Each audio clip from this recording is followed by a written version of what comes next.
Eu sou a Monalisa Perrone e esse é o Item Mais da CNN. O dia era 26 de janeiro e não havia nenhum caso do novo coronavírus no Brasil. 17 de março, 291 casos e a primeira morte. Esse vírus trouxe uma certa histeria. Tem alguns governadores, no meu entender, tá?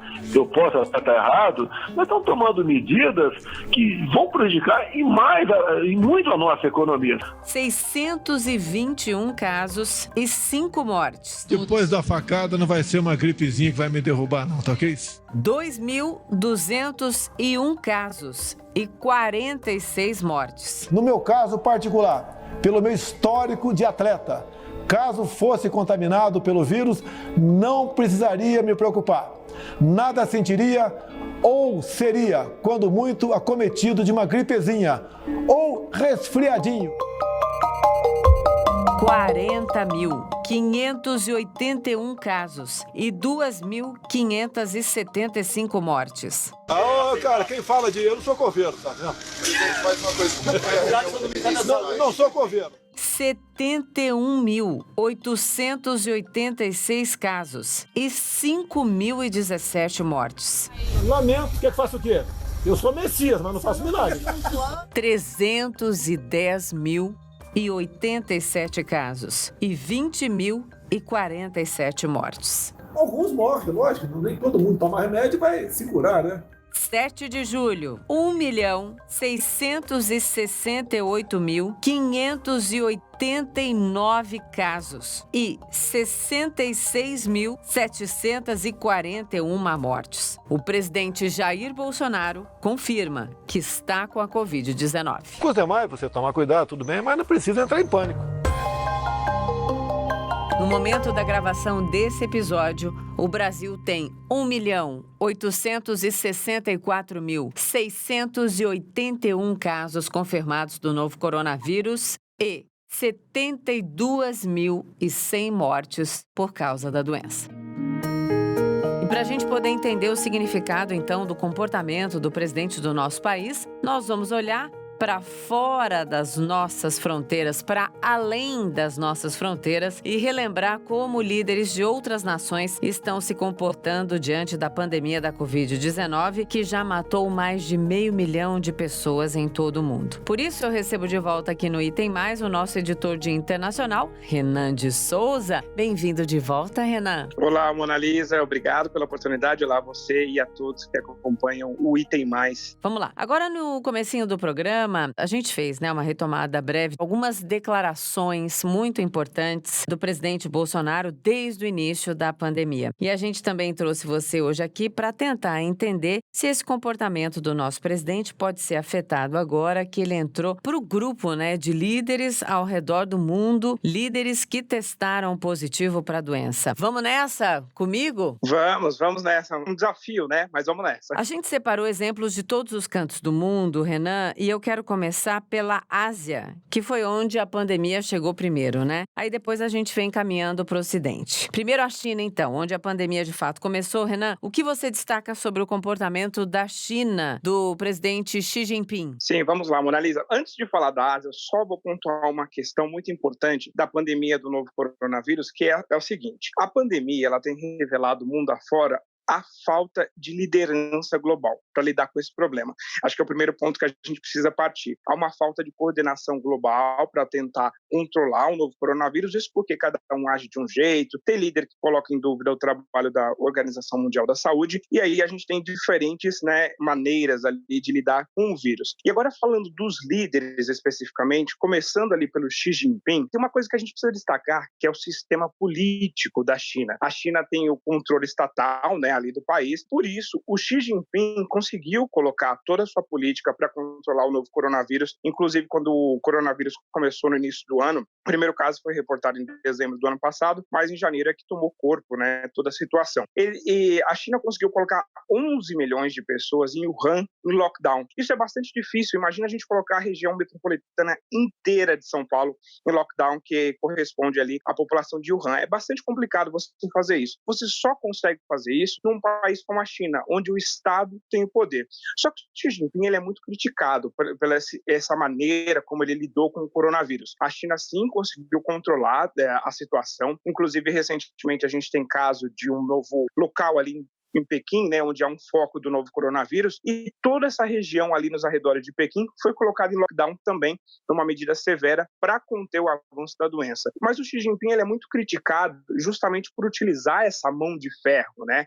Justamente críticos do governo, recentemente, inclusive, um professor de direito da China escreveu uma carta criticando o Xi Jinping e ele sofreu punição, ele foi até detido.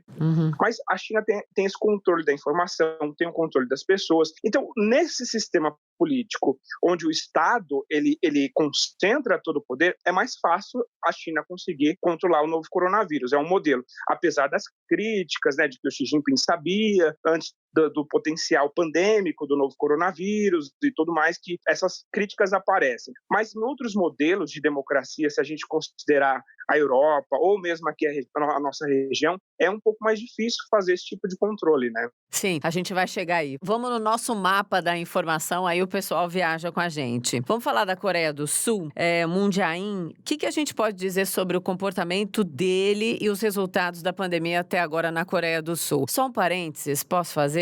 Não tenho como deixar de lembrar aquela frase dita pelo Kim Jong-un da Coreia do Norte de que a pandemia lá é um sucesso. No contrário, né, da coisa, se pode usar essa frase, não tem nenhum caso, ninguém ficou doente, ali é a Ilha da Fantasia. Pronto, fechado parênteses, vamos lá. Sim, exatamente. É o modelo, como dizia ali da China, né? O Estado controla o fluxo de informação, controla tudo.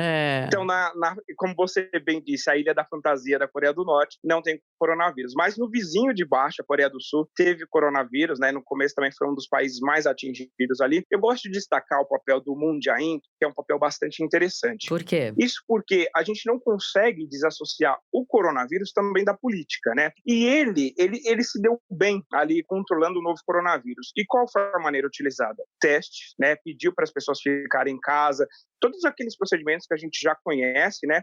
Mas também a Coreia do Sul soube utilizar a tecnologia, que é o chamado contact tracing, né? Que é aquela maneira de rastrear quem teve o coronavírus e os contatos que essa pessoa teve, né? E aí, assim, você consegue controlar mais rapidamente. A OMS vem pedindo muito que os países implementem o contact tracing, que é a maneira, né, uma maneira fácil e eficaz de controlar o novo coronavírus. E a Coreia do Sul fez isso, inclusive, com um aplicativo. A pessoa ela era rastreada ali, né, e conseguia controlar o novo coronavírus. Agora, no lado político, ele se deu tão bem ali que houve até eleição na Coreia do Sul e o partido dele, que é o Partido Democrata, ele conseguiu até aumentar a maioria no parlamento, devido que a imagem dele ficou bem no país ali, o jeito que ele lidou com o novo coronavírus. Inclusive, o comparecimento nas urnas foi recorde na Coreia do Sul, justamente pela maneira como ele lidou ali com o novo coronavírus. E agora, ele já fala até como é que ele vai fazer as políticas de reabertura econômica do país, ou seja, com o sucesso da contenção do novo coronavírus, ele consegue até já planejar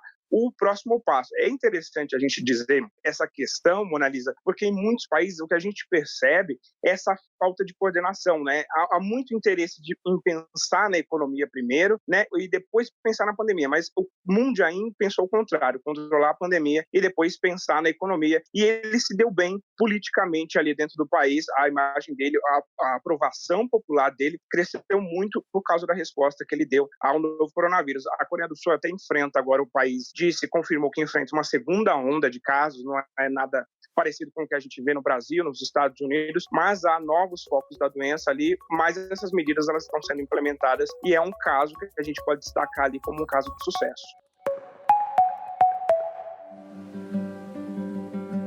Falando em caso de sucesso, então vamos também descer mais um tiquinho aí na nossa viagem no mapa. Vamos para Nova Zelândia, ali na Oceania. Quero falar sobre essa mulher que eu virei fã, mas eu quero saber se você concorda. A primeira-ministra Jacinda Ardern, que acabou chamando a atenção do mundo inteiro, né? Por uma série de questões, não necessariamente só sobre a pandemia, nosso foco é a pandemia, mas em situações também de violência, interlocução com grupos religiosos. Ela sempre teve, digamos assim, um posicionamento sensato, na minha opinião. Mas vamos lá, olhando a Jacinda no combate à pandemia, Renan. Ela é um personagem interessante, ela virou esse modelo, né, global de combate ao novo coronavírus. E você colocou certíssimo, acho que a gente pode até analisar o passado da Jacinda Ardern para a gente entender esse momento, até quando houve um ataque, né, de um extremista de direita a 2 mesquitas em Christchurch, na Nova Zelândia. Ela liderou ali o esforço, né, para mostrar simpatia para a comunidade muçulmana. Dias depois conseguiu apoio do parlamento para banir o uso de rifles, né,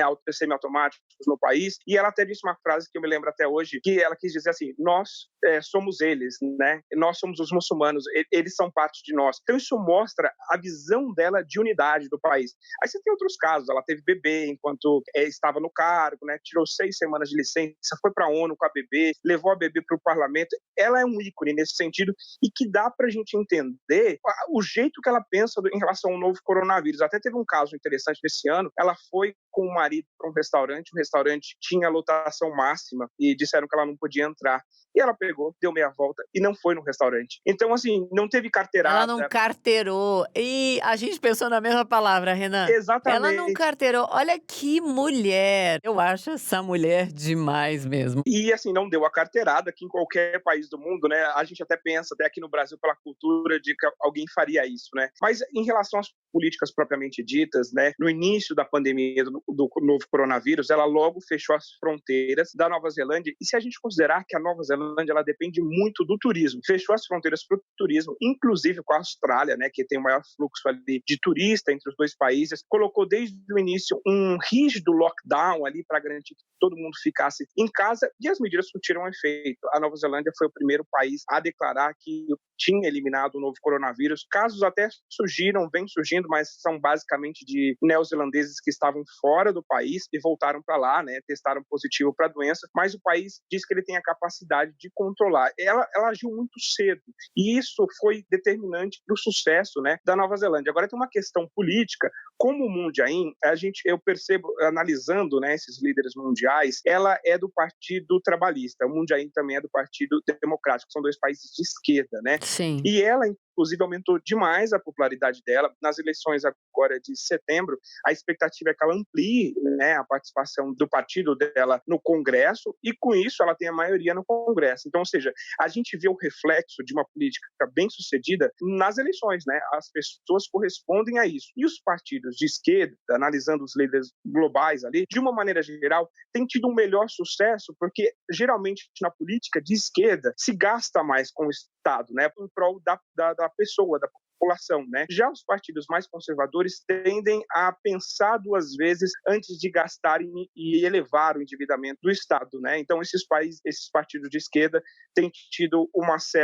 a gente pode dizer, um certo sucesso em conter o novo coronavírus. Vamos pegar já mais pro Ocidente agora para falar da Europa e já citar 4 países aí para a gente comentar. Reino Unido, Boris Johnson, né, que teve a Covid e que teve aquela situação toda peculiar de um atendimento muito, muito marcante de 2 pessoas que até então sofriam preconceito por não serem ingleses, e o agradecimento dele para essas 2 pessoas e toda a reverberação positiva de uma experiência, né, que ele teve ali no sistema, no NHS. Bom, Boris Johnson, Finlândia, com a Sanna Marin, que é a primeira-ministra mais jovem do mundo. Aprendi isso, não sabia que ela era mais jovem do mundo. A Alemanha com a Angela Merkel e na Espanha com o Pedro Sánchez. O que a gente pode falar sobre o comportamento de cada um deles, Renan? Sim, vamos lá. Você falou de Europa, tem um paralelo que eu acho muito interessante, né? Que já é constatado mundialmente, a gente analisando, até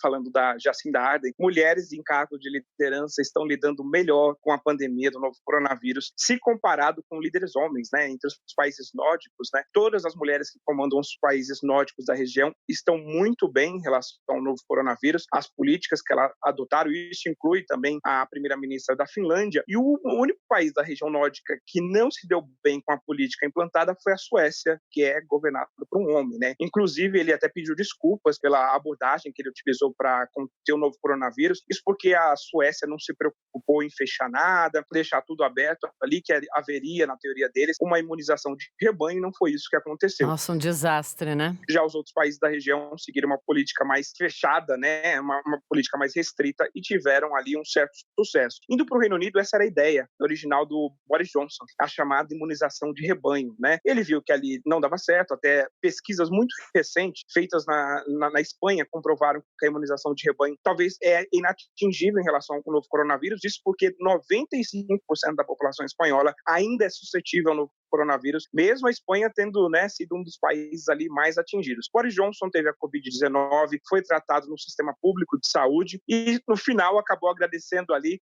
aos estrangeiros, né, que o trataram, inclusive um dos enfermeiros, ele era português, né? Então, assim, até o ano passado, Mona Lisa, só uma questão assim, muito pessoal, eu morava na Inglaterra, né? Então, quando a gente utilizava o sistema de saúde, de fato, se só via estrangeiro, né? E como aconteceu o Brexit e o Boris Johnson foi essa pessoa que votou, né, que levou a cabo a saída da União Europeia, foi uma situação até constrangedora para ele, né? Já que o NHS precisa dos estrangeiros, ele foi tratado por um estrangeiro e ali, quando ele saiu, fez até ele repensar um pouco no jeito que ele vem lidando com a crise, né? Se a gente vai para a Alemanha, Angela Merkel também tem se dado bem, e a mesma política da Jacinda Ardern, muito teste, né, desde o início da pandemia, ela colocou muito teste, também fechamento das fronteiras, pensou ali na população. Muitos leitos de UTI, se eu não me engano, é o país da Europa que mais tinha. Você está certa, é exatamente isso. Inclusive, a Alemanha chegou a receber pacientes da França, né, porque tinha até hospital sobrando ali. O sistema de saúde deles é muito evoluído, né, então conseguiram até absorver pacientes de outros países da Europa. Angela Merkel também se deu bem e agora ela lidera ali a corrida de pensar também na Europa pós-pandemia, né? De pensar nos países mais atingidos, né, em toda a região. Indo para a Espanha, só para a gente fechar a Europa aqui, o Pedro Sánchez, ele conseguiu controlar a situação na Espanha, ele teve um lockdown muito rígido, né? Talvez foi um dos mais rígidos, dizem, da história recente, inclusive, e só que ele sofreu muito, né? Ele pediu 5 vezes ao parlamento o estado de alarme, que significa aquele estado de emergência que dá mais poderes para o Estado poder controlar a liberdade civis, e ele enfrentou muita resistência da oposição para poder fazer isso. Ele já tem uma coalizão muito frágil, né? Apesar de ter lidado bem, conseguido ali tirar a Espanha dessa situação que foi bastante difícil, ele enfrenta uma oposição muito grande, inclusive um número crescente de pessoas descontentes, né, indo para as ruas da Espanha.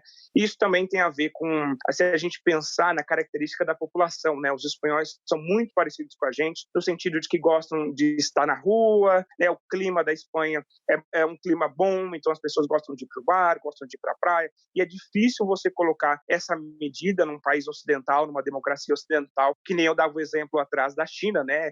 Onde o Estado tem esse direito de fazer, numa democracia muito mais difícil, e ele enfrenta uma oposição muito forte, mas, diante desse cenário, ainda assim, conseguiu o controle ali da doença.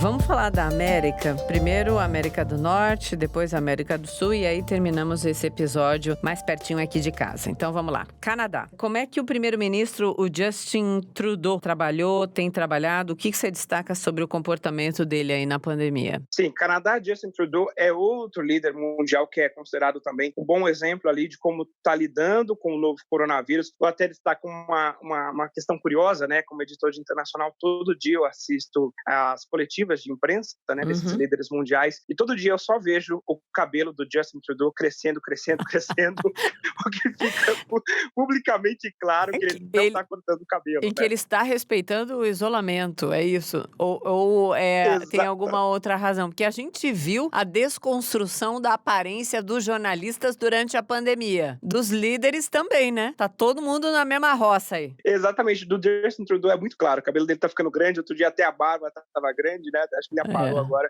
mas o cabelo claramente, ele não tá indo cortar o cabelo. Mas é tão verdade que o Justin Trudeau tá fazendo isso, levando tão a sério a pandemia do novo coronavírus, que na semana passada houve a assinatura do novo acordo que substituiu o NAFTA, né, o Acordo de Comércio da América do Norte. O presidente do México foi a Washington encontrar o presidente Donald Trump. Justin Trudeau, ele não foi assinar esse acordo em Washington com os dois líderes, porque o primeiro motivo foi o seguinte: as fronteiras entre Canadá e Estados Unidos estão fechadas. Se ele voltasse para o Canadá, ele teria que fazer quarentena de 14 dias. E isso também incluiria os assessores dele. Então, ele não quis que os assessores passassem por essa situação. E a segunda mensagem, que é muito clara, que a gente lê nas entrelinhas políticas, ele não queria se aproximar, ser visto ali do presidente Donald Trump nesse ano eleitoral, que o Donald Trump está respondendo muito mal à pandemia do novo coronavírus, é ano de eleição nos Estados Unidos, e ele, nas entrelinhas, nos bastidores da política, ele prefere lidar com essa situação depois que passar a eleição, e ele tem tido, sim, um sucesso. Inclusive, ele não tem maioria no governo, né? Mas a popularidade do Justin Trudeau tem aumentado justamente por causa da resposta positiva que ele tem dado para o novo coronavírus. Para o tamanho do Canadá, o Canadá só tem 1/10 da população dos Estados Unidos, mas é um país grande e tem respondido muito bem. E tem uma diferença que eu gosto de destacar muito clara também. Estados Unidos, sistema de saúde privado, né? Canadá, sistema de saúde público. Isso faz toda a diferença, e ainda quando você tem um líder que age muito mais cedo, no início da pandemia, pensando na população de fato, né? Você já pincelou aí o nosso próximo personagem, Donald Trump, presidente americano. Eu sei que é uma tarefa impossível falar rapidinho sobre ele, mas vamos nessa aí, nesse comportamento do presidente americano e como esse comportamento de Trump influencia o nosso presidente, Jair Bolsonaro. Exatamente, uma influência direta, viu, Mona Lisa? Só pra gente ter uma ideia, né, a pandemia, a gente tem ela há 7 meses, né, praticamente, e a primeira vez que o presidente Donald Trump utilizou máscara em público foi no último sábado. Só pra gente ter uma ideia de como é a situação. Ele é um líder negacionista, claramente, ele pensa na economia primeiro e pensa também na sua ambição eleitoral, ano eleitoral nos Estados Unidos, né, e a economia era basicamente o passaporte carimbado dele para a reeleição. A economia americana ia muito bem. Veio o novo coronavírus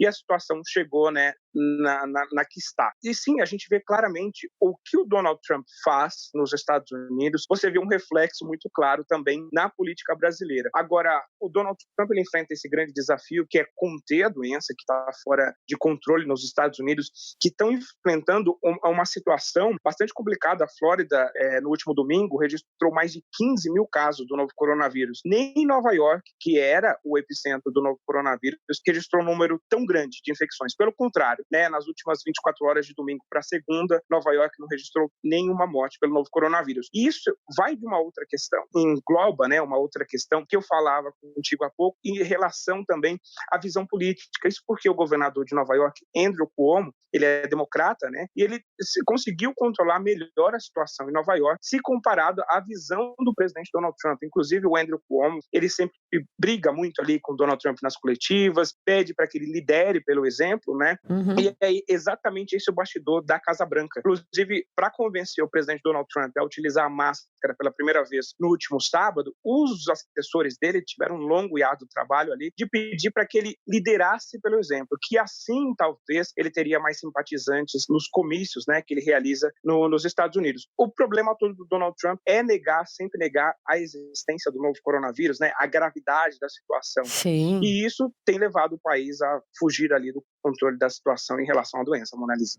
E todas as consequências que a gente viu, né, sobre essa replicação, quando a gente fala que os Estados Unidos são o país mais poderoso do mundo, a maior economia do mundo, tudo bem, tem um questionamento em relação aí à China também sobre a relevância econômica, o papel econômico dessas duas potências, mas o efeito exemplo, esse é devastador e é o que a gente vê sim. Isso que você acabou de pontuar é o que a gente tem que ecoar. 7 meses de pandemia no mundo, a primeira vez que o presidente americano Donald Trump usou a máscara em público foi nesse fim de semana, depois de uma dificílima campanha de convencimento. E na Flórida, nesse fim de semana, 15 mil casos em 24 horas. É surreal. Esse número, ele tá ecoando na minha cabeça. É isso mesmo, né? 15 mil casos num dia. Exatamente. Se a Flórida fosse um país, seria o 4º país do mundo com mais casos da doença, né? Pois é. A Flórida caminha ali para ser o epicentro do novo coronavírus nos Estados Unidos. E a Flórida que estava caminhando na reabertura e retrocedendo tudo agora. Ou seja, um desastre a orientação e a política adotada. Mas vamos seguir aqui. Vamos para os nossos hermanos, só que não, mais ou menos, depende do ponto de vista. Argentina, o presidente Alberto Fernandes, e também Uruguai com o presidente Luiz Alberto Lacalle. Tá certo? Lacalle, a pronúncia, Renan? Isso, correto. Lacalle Pou. Isso aí. Mas são dois casos bem diferentes, né? Pontua a diferença aí pra gente. Isso, são casos diferentes. Os dois países, se a gente considerar a Argentina e o Uruguai, tiveram certo sucesso também na contenção do novo coronavírus. O Uruguai até muito mais que a Argentina. O Uruguai é considerado um exemplo mundial, né, em relação ao novo coronavírus. E a diferença é que o presidente lá não colocou lockdown, ele nunca decretou lockdown. Ele fez uma campanha também de conscientização nacional de que as pessoas deveriam ficar em casa, uso de máscara, o número de mortes no Uruguai ele é baixíssimo, o número de casos também, né, tem dezenas de mortes no Uruguai, assim, é impressionante, né. Houve um surto ali na fronteira com o Brasil, mas o Uruguai tem o controle da doença, né, tão verdade que é o único país, tirando o Canadá, né, Canadá e Uruguai, das Américas, que pode entrar na Europa agora que está em reabertura. O Uruguai é considerado o exemplo, né, no mundo. Os uruguaios podem entrar na Europa, nós não podemos, eles podem, justamente por causa desse sucesso em conseguir controlar. Agora, uma outra questão que eu dizia sobre política, não tem como dissociar, né, a saúde pública com política. E o Uruguai sempre foi um país muito de pessoas progressistas, né, sempre com políticas progressistas. A gente lembra do Mujica, de outros líderes que sempre tiveram essa política progressista. E o atual presidente do Uruguai, ele é de centro-direita, mas a população tem um apoio tão grande a essas políticas que ele nem pensa, né, em destoar dessa situação, né, que tem um apoio massivo das pessoas nessas políticas progressistas. Inclusive, até se a gente analisar em relação à América do Sul, aqui o Cone do Sul, o Uruguai é o país com mais pessoas que confiam na democracia e aprovam a democracia do país. E o resultado é esse, a população ela está mais unida ali, né, em prol, se a gente pensar enquanto nação. Já agora na Argentina, o presidente Alberto Fernandes também teve um relativo sucesso ali no começo, colocou o lockdown muito cedo na Argentina, conseguiu controlar os casos do novo coronavírus, mas há agora uma certa resistência dos argentinos que não aguentam mais ficar em casa por causa da quarentena, né? Especialmente em Buenos Aires, que é a região mais atingida, e ali há uma pressão em relação ao governo, está tendo protestos, né? A gente tem protestos na Argentina nesses últimos dias, de pessoas pedindo a reabertura da economia e também que o governo ajude mais as pessoas com dinheiro, né, com ajuda mesmo, porque a economia está sendo bastante atingida. Isso porque também tem um histórico ali, a Argentina já vinha sofrendo, né, de uma crise econômica antes do presidente Alberto Fernandes chegar ao poder. Aí o coronavírus vem e deixa a situação um pouco mais difícil, né? Mas a Argentina também, se comparado aqui o Brasil, a Argentina e o Uruguai tiveram uma abordagem muito melhor do que a nossa e tiveram também logo em seguida um resultado também bem melhor, né? Até teve uma fala, até o Paraguai, se a gente analisar também, teve uma abordagem melhor. O Paraguai fechou a fronteira com o Brasil. Eu lembro de uma declaração do presidente do Paraguai, recentemente ele dizia assim que nem pensava em reabrir a fronteira com o Brasil, né? Para você ver que a nossa moral na região aqui não está muito boa também, né? Vamos terminar de um jeito diferente? Aceita? Sim, com certeza. Qual é o melhor e o pior exemplo de liderança mundial na pandemia para você? Eu acho que, com certeza, o melhor, Jacinda Ardern, né? Para mim, acho que foi o melhor ali de todos que a gente viu até agora, porque tem simpatia, né? Tem ali um plano de nação. E para mim, não tem como negar, acho que o pior exemplo é do presidente Jair Bolsonaro, né? Ele fez campanha ali, não usou máscara e tudo mais. Eu acho que deu o pior exemplo para a nação e para o mundo, né? O mundo fala muito do que acontece aqui também, como um mau exemplo, né? Então, eu vou concordar parcialmente. Para mim, o pior exemplo ficou com a Suécia, que jogou a população na roça, já para usar o trocadilho aí do rebanho. Vai lá na imunização por rebanho, foi um desastre absoluto, porque daí é a negação total, né? Total. Lá não teve um Supremo Tribunal Federal para questionar e fazer com que as decisões fossem locais. E o melhor, a Jacinda Ardern também. Sabe aquelas entrevistas que você sonha em fazer um dia pela peculiaridade do interlocutor? Mona Lisa sonha em conhecer essa mulher. Eu acho que essa mulher é incrível. E qualquer 10 minutos com ela viraria uma aula. Querido, obrigada pelo papo mais uma vez. Eu invejo o seu HD. Eu queria ter todas essas informações na cabeça. O seu HD humano é tudo de bom. Venha sempre conversar comigo, tá bom? Perfeito. Muito obrigado, Mona Lisa. Eu que agradeço. São muitos anos de cobrindo internacional. Fica tudo na cabeça. Obrigado. Obrigada. Um beijo pra você. Obrigado. Beijo. Tchau. Então é isso, amanhã a gente se vê de novo? Não, a gente se ouve. Beijo.